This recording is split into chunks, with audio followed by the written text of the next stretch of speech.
Title: She came back after 10 years, with a child. 10 years.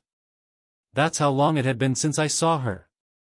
We were in our early 20s then, young, messy, deeply in love, or so I thought. I was 23, finishing grad school, working part-time at a coffee shop, and trying to figure out what the hell I was supposed to do with my life. She was lightning, unpredictable, brilliant, impossible not to watch. Her name was Emily. And then one day, she was gone. Not like we broke up. I mean gone. Vanished. No goodbye text, no messy fight, no warning. Her apartment? Emptied. Phone? Disconnected. Socials? Wiped. Even mutual friends said they hadn't heard a thing. At first, I thought she ghosted me. But it wasn't just me, she ghosted the world. I spiraled, obviously. I filed a missing persons report. Talked to her parents, who were as confused and heartbroken as I was, or at least did a good job pretending to be. Months passed, then years. Eventually, I had to let it go. Or at least pretend I did. I tried to move on. Dated.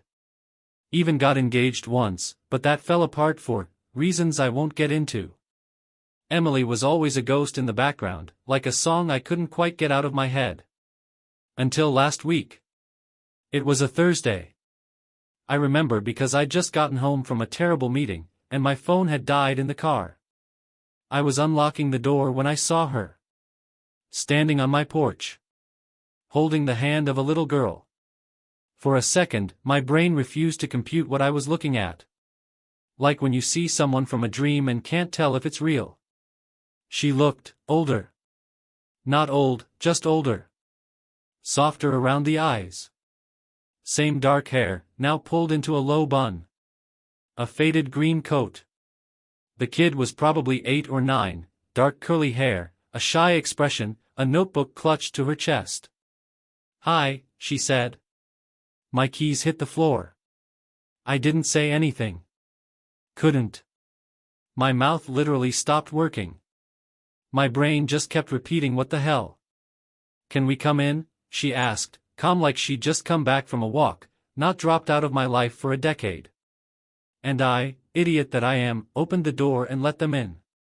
She looked around like she was trying to remember the space, even though I'd moved 2 times since she left. The kid, whose name I hadn't asked yet, sat on the couch and quietly pulled out crayons and that notebook. "Would you like something to drink?" I asked. "Why?" "I don't know. Instinct." She smiled a little. "Tea, if you have it." I made tea. She didn't drink it. We sat across from each other. The silence was unbearable. 10 years of questions fought for airtime in my head. Finally, I blurted out. "Where have you been?" She looked down. "It's not easy to explain." "Try." She sighed.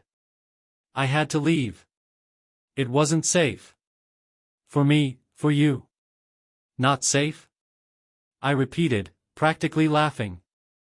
"What, were you in the CIA? Witness protection?" "I can't say." "Oh great. Cryptic nonsense." I looked at the girl. "Is she?" "Yes," she interrupted, before I could finish. "Her name is Luna." The name hit me like a punch to the chest. Luna was the name we used to joke about. If we ever have a daughter, let's name her Luna. Sounds magical. I felt dizzy. "She's mine?" She nodded. "I didn't know I was pregnant when I left.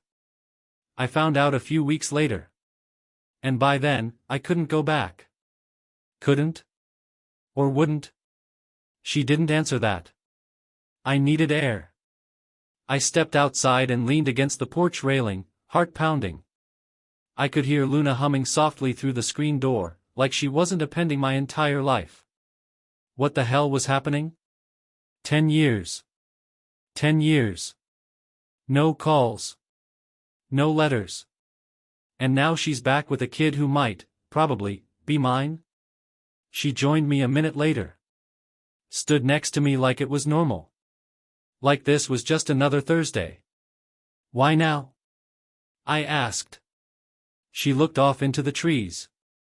"Because I'm being followed again. Because she needs someone to protect her. Someone who won't disappear." "Is this a joke? Are you in some kind of cult?" "Are you?" I stopped. "What are you not telling me?"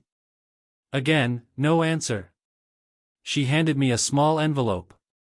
Inside was a folded paper, a paternity test. 99.98% match. I didn't even know what to say. "She's yours," she said, voice shaking for the first time. "And I'm sorry. I didn't want it to happen this way." That night, they didn't stay. She said they were keeping moving and had somewhere safe to go. She left me a prepaid phone. "I'll text you from this number." "Only this one," she said. "Don't try to call back." Before they walked away, Luna looked up at me and said, "You look like me." I broke. That was 4 days ago. Since then, she's texted 3 times, short check-ins, nothing revealing. Today, though, I got a manila envelope on my doorstep. No postage. No name. "Just for you," written in Sharpie. Inside were photos. One of Emily at what looked like a cabin, holding Luna as a baby. One of a man I didn't recognize, but looked eerily familiar, standing outside the same cabin. And one that made my blood run cold. It was me. Taken from a distance, outside my house, 2 nights ago. I don't know who she's running from. I don't know what I just got pulled into. But I think I just inherited a daughter, and a whole new set of enemies. I didn't sleep that night. After opening the envelope with those 3 photos, one of Emily and baby Luna, one of a man I didn't know, and one of me, taken just days ago, I sat on my couch in the dark, the photos spread across my coffee table like puzzle pieces that didn't belong to the same box. I kept staring at the picture of me. The angle told me everything. It wasn't a surveillance cam. It was taken from someone's car. Parked across the street. Long lens. Clean shot. Someone had been watching me. The next morning, I did something I hadn't done in years. I called a friend of mine, Aiden, who used to work in private security. We hadn't talked in forever, but he picked up after the second ring like nothing had changed. "Hey, man. You good?" "Not exactly," I said. "Can I ask you something off the record?" That same day, I met him at a diner outside town. I brought the photos. He looked at them slowly, taking longer on the picture of the unfamiliar man. "This guy," he said, tapping it. "I've seen him before."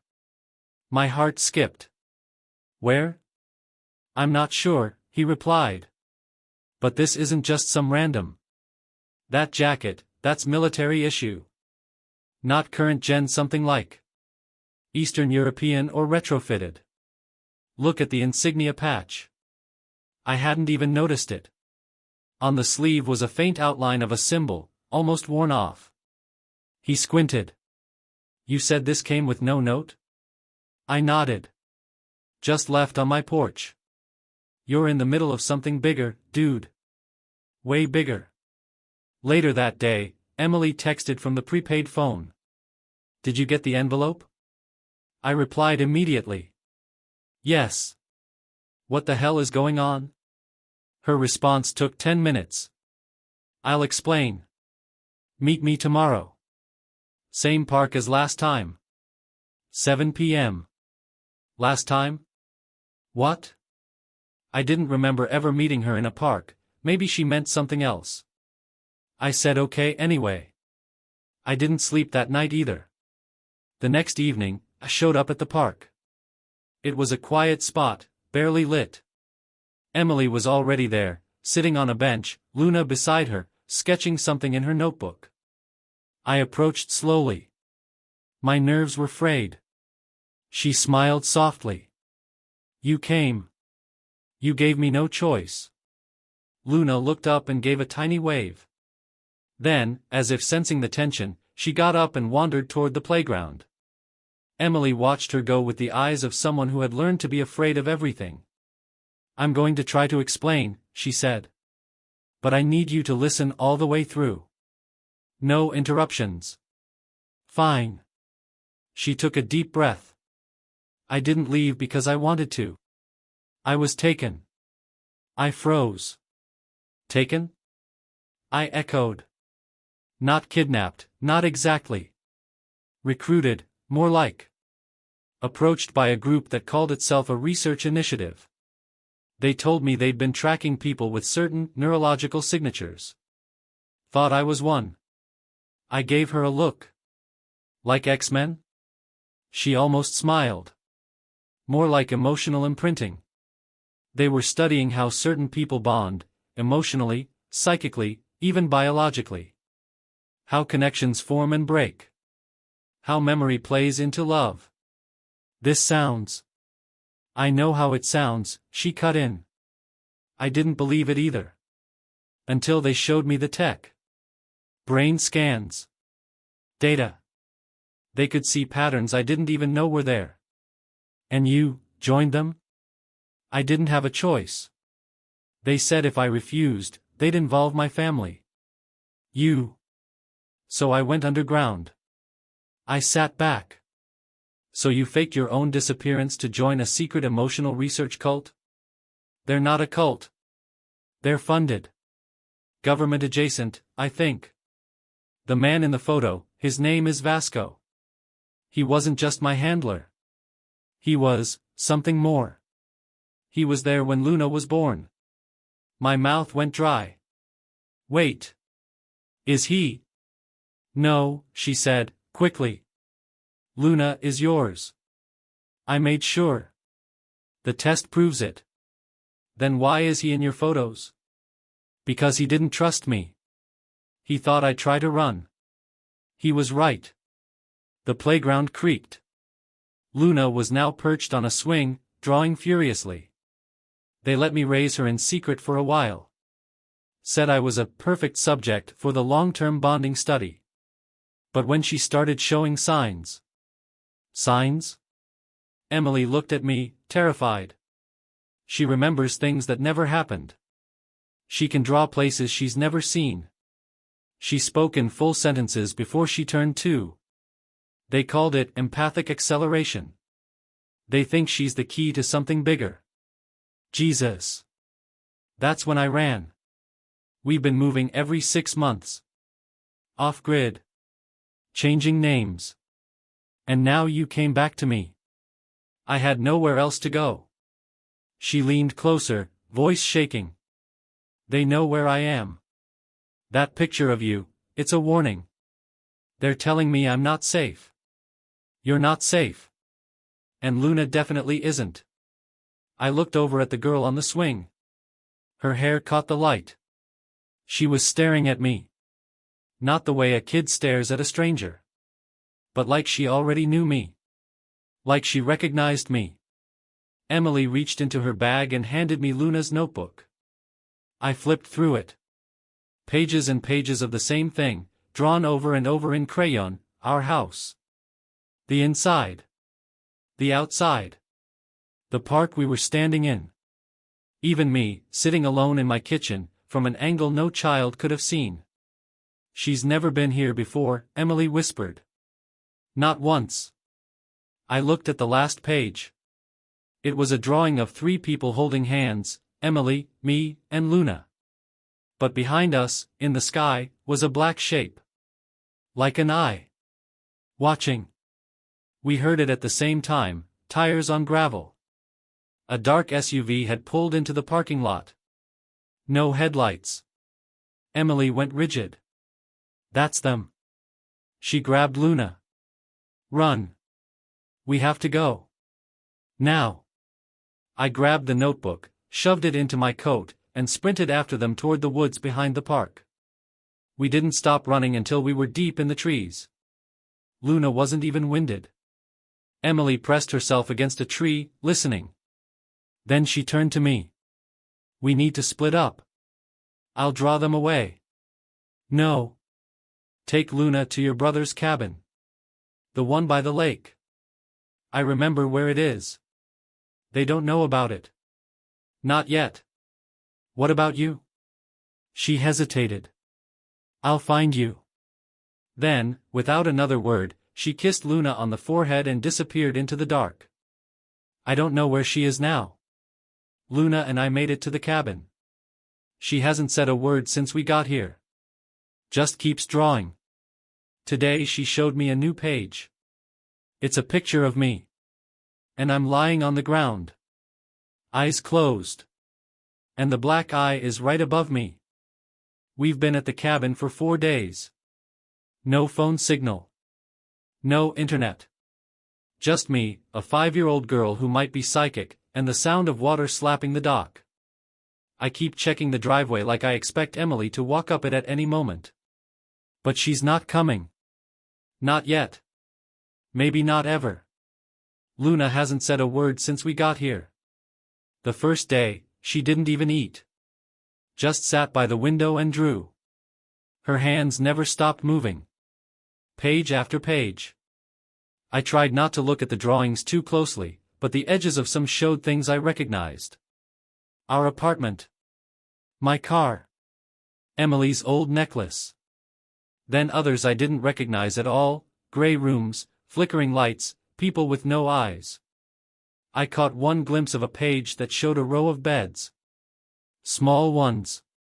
Like hospital cots. Each with a kid inside. The second day, I started sleeping with a bat beside the bed.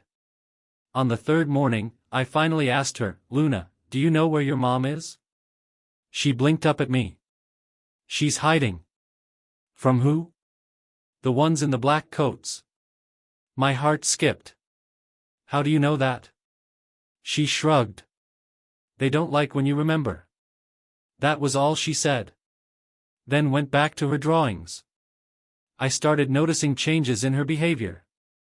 She talks in her sleep. Full sentences. One night, I heard her whisper. They can see through walls. That's how they find you. Another time she murmured something that made the hair on my neck stand up.